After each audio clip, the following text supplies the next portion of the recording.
Luboya a refusé.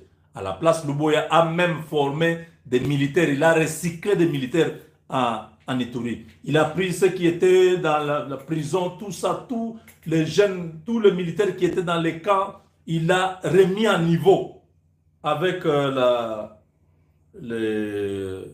l'appui de la MONUSCO. Je crois que ce sont les Uruguayens.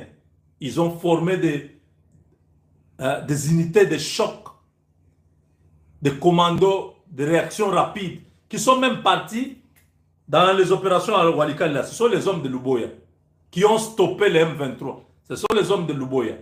Donc les gars s'étaient préparés et c'était ça la colère de Mohozi, qui voulait à tout prix l'arrêter. Luboya a dit, mais vous êtes en train de jouer. Il ne faut pas seulement parler, écrire sur Twitter. Il faut venir. Je vous attends. On m'appelle Nkashama.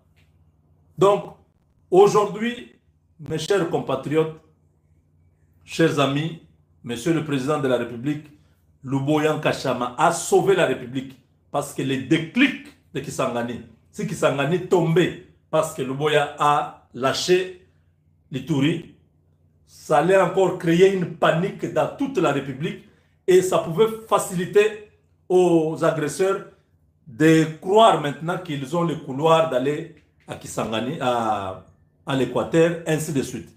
Le blocage de l'Ituri a sauvé tout. A tout sauvé.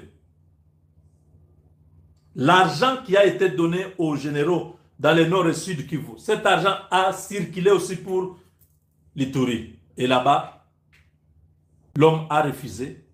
L'homme est resté attaché à son serment, attaché à la République, attaché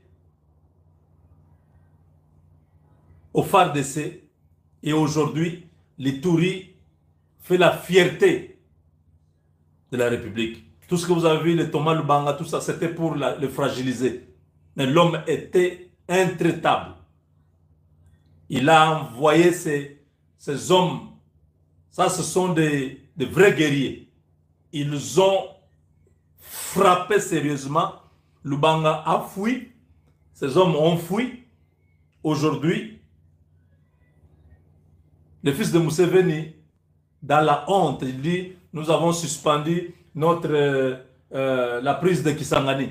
Non, parce qu'ils ont compris que s'ils forcent, ils seront aussi exposés dans le monde comme agresseurs. S'ils attaquent Luboya a refusé. Il a dit non, vos histoires là, pas ici. Moi, je ne prends pas votre argent, je n'ai pas besoin de trahir mon pays, je sers mon pays. Vous cherchez où aller, mais pas en Ituri. Ils sont venus. Les réunions que vous avez vues, là, tout ça, c'était la mascarade. Ces gens-là étaient en train de chercher comment les convaincre.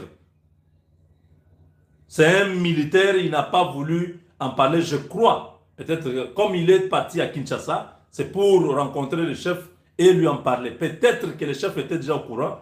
Il pourra donner beaucoup de détails. Mais nous, la presse, nous sommes informés. Maintenant, on peut en parler.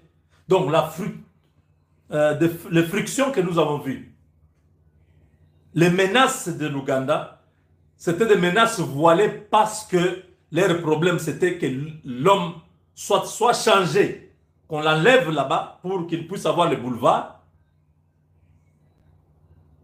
soit qu'il puisse le terroriser comme ça pour qu'il puisse fuir. Il est resté imperturbable. Voilà les généraux que nous avons dans l'armée. Tout n'est pas perdu.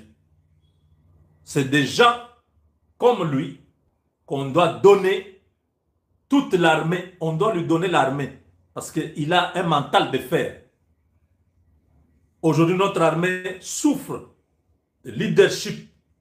Il n'y a pas un leadership militaire fort qui puisse donner cette impulsion dans toute l'armée, motiver, redonner la vie à l'armée, comme ça se passe en Ituri. Tous les jeunes